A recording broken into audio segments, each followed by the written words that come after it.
Өдрийн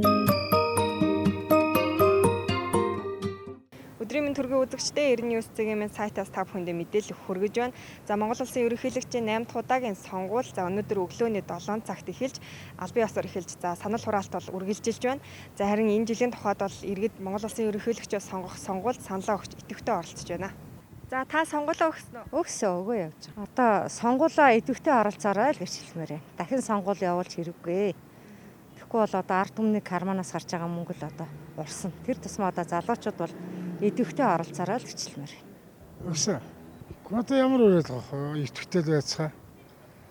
Тэгээ дахин сонгуул бол бидний сайн амьдрал улам доошоо орно шүү дээ. Ус засаг өчнөө мөнгө төгрөг өрнө. Ядчих тэгээ дахиад сонгуул бол тэгээд завхарсан юм болно да. За сонгуулаа өгсөн үү? Өгсөө. Одоо үуч бас арай өөрөсөн. Залуучууд бол илүү идэвхтэй. Сая сонгуулаа өгөөд харж байхад бол настай хүмүүс наваа баахт бол ингээл аав ээж нар ингээл настай хүмүүс ингээл дээл хувцас өмсөлт гоё хувцас гангараал гардаг байсан. Одоо болохоор яг тийм хүмүүс илүү залуучууд нь илүү гоё кул болоод Монгол хувцас өмсөд явдаг болсон байлээ. Тэгэхээр залуучуудтай л манайхан бол гоё лээ. Өвөө байгаа. Ягаад өвөөг байгаа вэ? Өгөхгүй л явж байна. Та сонгуулаа. Одоо сонгуулаа өгөхгүй л явж байна. Сонгуулаа залуучуудаа өгөөрэй. Бидний бас хүчин сүлжил хэрэгтэй шүү гэж хэлмээр байна. Тэгээ 6 жилээр анх удаа ерөнхийдөө сонгож байна. Тийм болохоор идэвхтэй өгөөрэй. Би одоо яг 24 дугаараар өгөхгүй явж байна. Их нэртэй гамт. Ямар ч сонгуульдоо тэгэл идэвхтэй оролцоё гэж хэлээ да. Өглөө 9 төчөө гэсэн.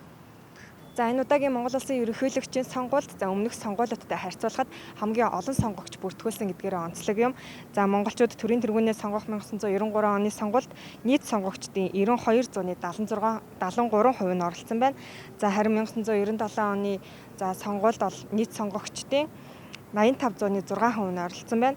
За харин 2001 оны сонгуульд за нийт сонгогчдын 82.94%, 2005 онд 74.98%, за 2013 хувьд 66.50%, за харин 2017 оны Монгол Улсын ерөнхийлөгчийн сонгуульд нийт сонгогчдын 60.67% нь оролцсон байна. За харин энэ жилийн тухайд Монгол Улсын ерөнхийлөгчөөр 6 жил ажиллах төрийн тэргүүнээ сонгох чухал сонгуул учраас иргэн бүр сонгуульдаа идэвхтэй оролцож саналаа өгөхийг уриалж байна.